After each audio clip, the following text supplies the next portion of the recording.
Hi there, my name's Felicity, and I'm 37 years old. Let me tell you about an experience I had and how I quickly dealt with it because I don't let people take advantage of me. Unlike many stories I've read here, I actually had a good relationship with my mother in law before everything fell apart. Yes, it's surprising, I know. We got along great, and our relationship was smooth and filled with warmth, perfection, and mutual respect. As for my husband Frank, he was the love of my life, my best friend, and my partner in everything. To me, everything seemed perfect. I'm not being naive or ignoring any red flags. Sure, we had our arguments like any normal family, but in the end, everything was fine, and there was no sign of any problems. So, you can imagine how shocked I was when this crazy story happened. Maybe someone can help me figure out what went wrong because to this day, I still don't know. Let me tell you what happened and why I decided to take revenge on my husband and mother in law for what they did to me. I had planned something special for our family. It was supposed to be a vacation for just my husband and me, but I thought about Tiana, my mother in law, who had been widowed for 4 years and must have felt lonely. So I decided to include her in the vacation plans. I mainly pay for everything: accommodation, meals, and activities, while my husband and Tiana covered whatever else they wanted. But essentially, I was paying for everything. I wanted to treat Tiana and Frank to a once-in-a-lifetime vacation in Spain. The thought of strolling through the vibrant streets of Barcelona, enjoying delicious tapas, and basking in the Mediterranean sun filled me with joy. I thought it would be a wonderful opportunity to create lasting memories and deepen our bond. When I presented the idea to them, they loved it too. I meticulously planned every detail of the trip, from the charming boutique hotel overlooking the stunning coastline to the exciting flamenco dance performance we would attend together. The excitement was palpable, and I couldn't wait to surprise Tiana and Frank with this grand adventure. Little did I know that the events awaiting me would shake my trust and shatter the illusion of our perfect little bubble. I was about to embark on a journey that would forever change my perception of family loyalty and the depths of human deception. But let's not get ahead of ourselves.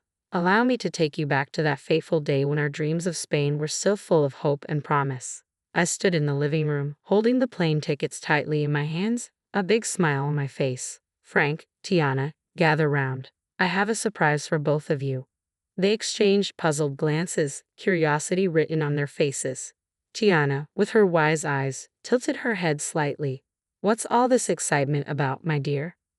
With a flourish, I revealed the tickets and shared my plans for the Spanish adventure awaiting us. I watched their expressions closely, hoping to see joy and gratitude in their eyes. Frank's face lit up, his eyes sparkling with anticipation. Felicity, you truly are something else. I can't wait for this incredible trip. Tiana wore a softer smile, her gaze meeting mine. Oh, my sweet Felicity, you've truly outdone yourself.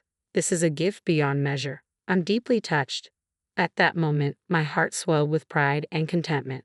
Their reactions validated the love and effort I had poured into this surprise.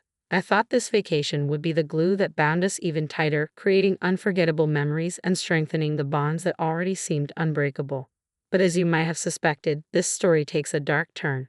Beneath the surface of our seemingly perfect relationship, a web of deceit and betrayal was waiting to catch us. When the truth came out, it tested the limits of forgiveness and family bonds. We boarded the plane for our 2-week adventure with high hopes. The first week was magical. We enjoyed paella, explored historic landmarks, and danced to flamenco music. Laughter and joy filled the air, and I believed our bond was unbreakable. However, a storm was brewing. On a sunny Monday morning, I woke up to an empty hotel room. Confusion and unease gripped my heart. I frantically called my husband and Tiana, but their phones were silent. There were no notes, bags, or signs of struggle, just an unsettling silence. It felt like I had booked this trip for myself alone. Minutes felt like hours as questions flooded my mind. Had they gotten lost? Had something happened to them? But the lack of evidence suggested otherwise. A chill ran down my spine as I reluctantly accepted the truth. I was left alone in a foreign land. Just as despair threatened to consume me, my phone buzzed with an incoming call. It was Tiana. Relief washed over me, mixed with confusion and hurt. How could she leave without a word? With trepidation, I answered the call. Tiana, where are you? What happened? Her voice, tinged with resignation and frustration, didn't sound like the sweet lady I knew. It was colder. Felicity, I thought I should at least call since you kept blowing up my phone. Sorry for disturbing you. I was just wondering where you two went. Your bags aren't here. I was concerned something bad happened. Her next words, said with chilling indifference, shook me to the core. We left you. But why? What happened? I'm sorry, but I couldn't bear to spend another week in your company, so I had to leave. What are you talking about? Did I do something wrong? Yes, I mean, how could you be so dense? Dense? Excuse me. You sprung this trip on me, practically forcing me to go with you. I just couldn't remain disingenuous any longer. Let me be clear, Felicity. I don't enjoy your company. Sure, we can spend a couple of hours together at family events, but 2 weeks.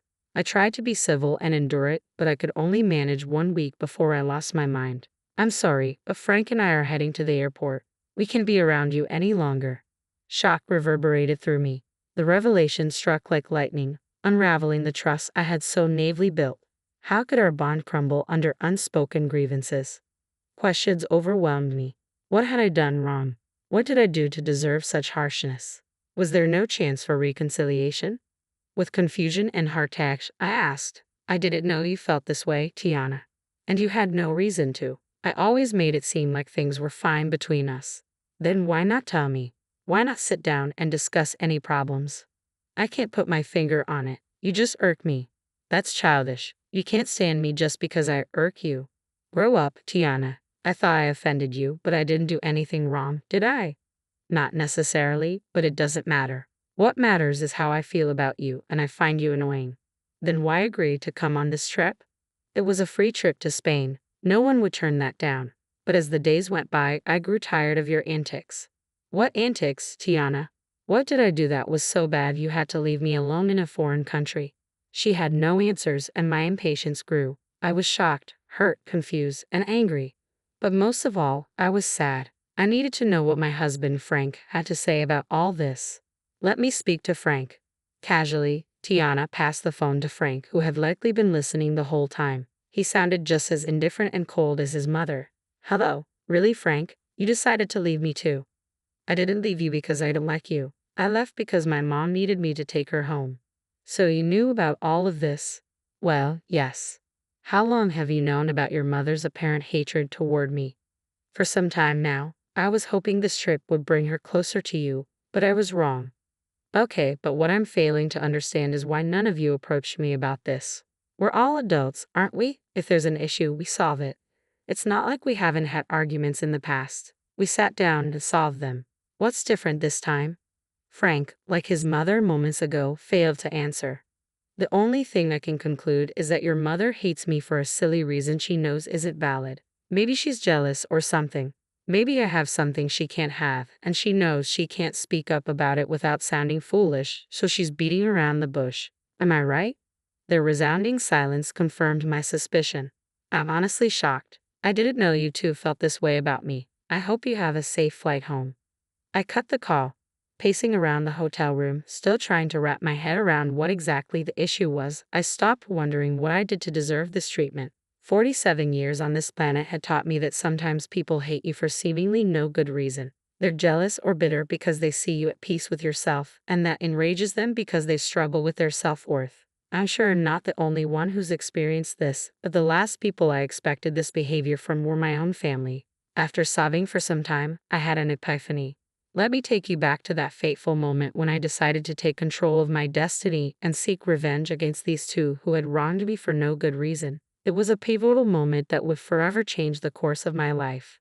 As I wiped away my tears, a newfound determination welled up within me. I refused to waste any more emotions on their pathetic actions. No, it was time to show them they couldn't trample over my heart and get away with it. With trembling fingers, I dialed the number of my childhood friend, Arlo. We had been through thick and thin together, and I knew I could trust him with my darkest secrets. After pouring out my heart to him and explaining the painful betrayal I had experienced in Spain, I cautiously asked if he could assist me in my quest for justice. Arlo, always the loyal and mischievous friend, listened intently, his voice filled with a mix of concern and excitement, reassuring me that he had my back. Felicity, my dear friend, you're a force to be reckoned with, and you know you can count on me for anything. So, what are you planning to do? Well, Arlo, you know how your construction company always has excess sawdust. Yes, it can be quite a hassle to get rid of sometimes. Well, I think I finally have the perfect use for it. His curiosity was piqued, and my plan tumbled out like a carefully crafted script, describing how we would orchestrate the ultimate act of retaliation. My plan involved delivering bags of sawdust to Tiana's house, infiltrating every corner and crevice, and leaving an indelible mark of chaos and betrayal. Arlo couldn't help but smile at the brilliance of my idea. It was a subtle yet impactful way to remind Tiana of the stress she had unleashed upon my life. Armed with Arlo's expertise and my newfound determination, we set our plan into motion. But how will we get inside the house before they arrive back home? You need to get the spare key hidden under the potted plant on the patio. Then you'll be in. Wow, you thought of everything, huh? I'm not one to be played with. I think I'm reasonable, but if they want to act childish, I'll go even lower. Atta girl. As the hours ticked by, anticipation swirled within me. Arlo assured me the mission was complete, and soon I would witness the fallout of our carefully orchestrated chaos. Then, like a sweet melody in my ear, my phone chimed with a message from Arlo. I eagerly opened the pictures he had sent, and there it was, a sight to behold. Tiana's once pristine home now resembled a post-apocalyptic wasteland, drowned in a sea of sawdust.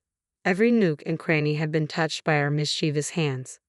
It was a scene straight out of a surrealistic painting, an embodiment of the chaos that had unfolded in our lives. I called Arlo, and his laughter echoed through the phone. I couldn't help but join in. It was a cathartic release, a shared moment of triumph against those who had betrayed me. I expressed my heartfelt gratitude to Arlo, acknowledging his willingness to tread the path of mischief with me. He simply said, "Naughty can be so satisfying." As the clock ticked away, I could feel the tension building within me. How would Frank and Tiana react when they walked through the doors of their once beloved home? The anticipation was almost unbearable, a heady mix of nerves and vindication. I couldn't help but relish the thought of their bewildered faces and disarrayed emotions.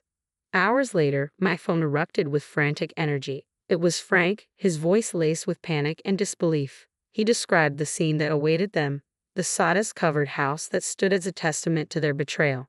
My heart danced with wicked delight as I listened to his exasperated voice. At that moment, I knew the message had been received loud and clear. Their actions had consequences, and the chaos they had sown had come back to haunt them. Frank's panicked words were like sweet music to my ears, a validation of the power I had reclaimed. "Felicity, it's just awful. Mom is in hysterics." I decided to reveal the part I had played in this. "It serves both of you right. How could you leave me here alone without a valid reason?" "Wait, Felicity, was this your doing?" The wailing and panic I heard in the background stopped. Suddenly, I heard my mother-in-law say, "Give me that," before shouting in my ear, "Did you do this? How could you do this to us?" "I have no idea what you're talking about. Have you considered that this is just your karma?" "Oh, come on, Felicity, we all know it was you. Who else would have access to my home?" It's very easy to break into someone's home nowadays, Tiana, especially if you don't have any security cameras installed. Which, by the way, you should seriously consider doing to prevent things like this from happening again.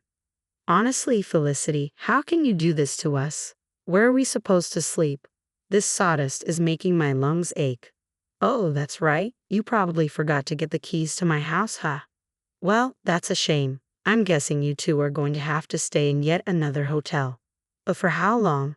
Until I decide to come back from my vacation, I guess. I mean, I pay for 2 weeks, and who knows, I might feel greedy and decide to extend my stay. Frank then took the phone from Tiana as she began to bawl once again, mourning her ruined furniture. "Felicity, this was foul. How could you do this? I don't know why you're assuming I had anything to do with this. How could I? I'm currently relaxing in the hotel jacuzzi."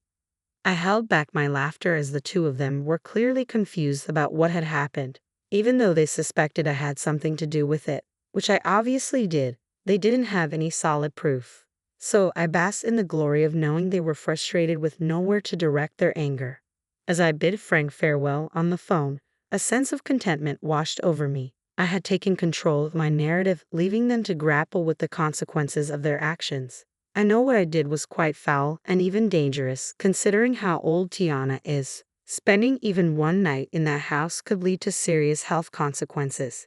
but I knew they wouldn't dare dream of staying there. It was too savage to be habitable.